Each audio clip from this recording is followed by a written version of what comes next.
G'day, Adam from Oz Commercial Sewing Machines here.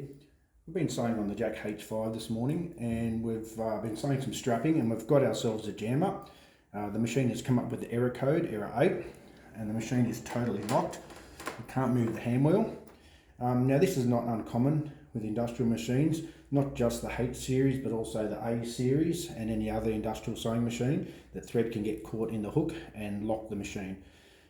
Luckily with the Jack machines they sense this and they stop so that you don't do any damage to the machine. But we still need to get the thread out. So the way the thread gets wedged in is obviously as the machine is sewing in its normal direction, which is anti or counterclockwise. So what we need to do is we need to turn the machine over in reverse, so in a clockwise direction looking at the hand wheel. So normally we could just do this with our hand, but this machine's locked up real good. There's not a lot of surface here to grab onto, so some people might find that difficult.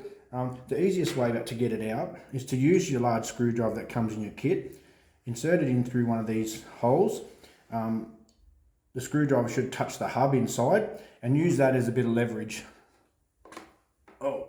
Okay, right, so that looks like we've got it out. So let's just tilt our machine back. We'll see if we can get rid of the contamination, what it was. I've still got the bobbin case in here. Okay, there it is. If you can't get your bobbin case out, it's okay to leave it in there and get you can see there's a thread that we've had jammed in the hook. The machine's nice and loose. So we're going to drop the machine, we're going to turn the power off. I'm going to boot the machine back up, let it run its cycle and see that everything's okay.